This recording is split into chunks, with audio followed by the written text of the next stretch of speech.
Today I'm gonna make, and probably mispronounce a lot, a famous Brazilian street food, coxinhas, or little chicken drumsticks. So first we gotta cook our chicken. I went with chicken thighs since, the thing is supposed to resemble a drumstick. Bone in and skin on, and then I removed the skin because I'm gonna try and crisp that up on the side, then chop it, recombine it with this chicken.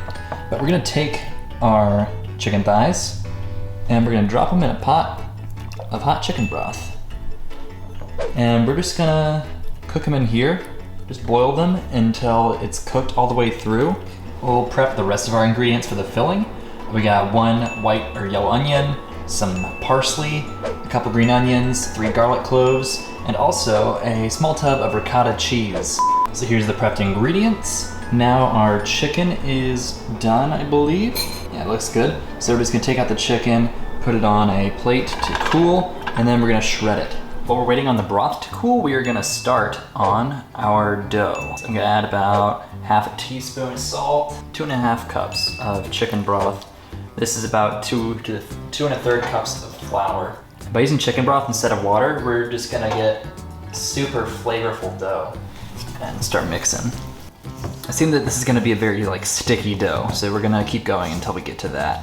You can also add some butter, paprika if you want. World is your oyster. All right, I know what you're thinking. We've got our dough, we've got our filling and ingredients. What are we gonna do with those chicken skins again? Add it to the rest of our chicken and filling, and that's just gonna add these flavor bombs to it. It's gonna be fantastic.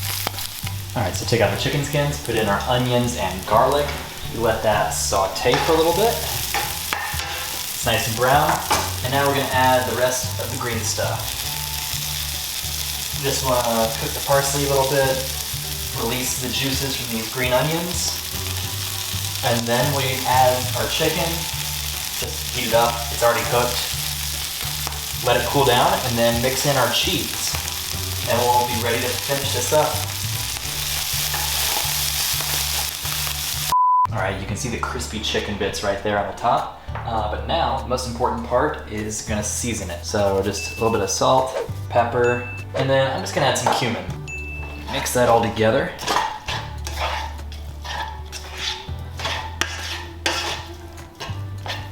Oh man, that looks so good.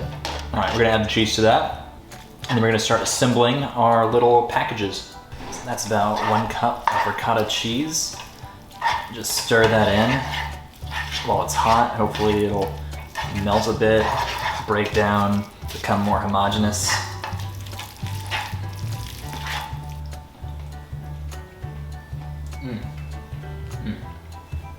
You can tell you're gonna have a success when you can't stop eating the filling by itself. So now we got our filling, we got our dough. Next up is gonna be combining the two. Just getting little discs, putting the filling inside, wrapping it up into this little teardrop package. And then we're gonna coat them in breadcrumbs and fry them. Gonna flour my surface, flour the pin, break off a piece of that dough, snag it down, and we're gonna roll it out. Flour this too much though, because then it'll be hard to get it to stick together. So we're gonna add 1 tablespoon filling here. And now we gotta get it to come together at the top. Pinch everything. I have a hard time getting that beautiful teardrop shape everybody else gets. Supporting it from the bottom and pulling it at the top. And there we go. All right, now we're gonna make an egg wash. We're gonna dip it in the egg wash, coat it in breadcrumbs, and then deep fry it. Oh, good. Oh!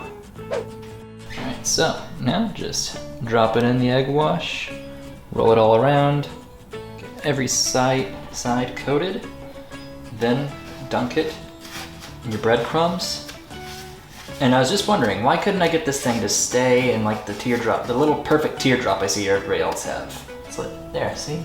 Perfect little teardrop. Which I think is probably the best way to do this because these things take a really long time to make. So if you just put them in the fridge or the freezer once you prepare them, then they're just ready to deep fry whenever you want them, and you get that tasty snack right at your fingertips.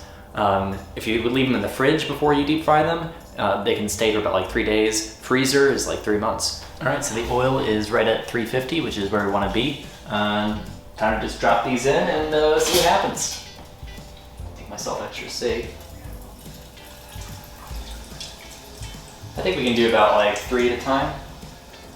You don't want to overcrowd the oil. Beautiful. This is like a very chill frying. It's like not as violent as I thought it would be. So I couldn't resist. I bit into one of these and I think the oil got a little bit hotter than I thought it was. It's still got like a little bit of like dough in the middle. So you definitely don't want to get too hot because then you'll cook the outside too fast and the middle won't be done yet. So making it go back down lower on the temperature for this second batch. Today, I'm making a famous Brazilian street food, coxinha. If you have anything that you think I've never eaten before, comment below and I'll give it a shot.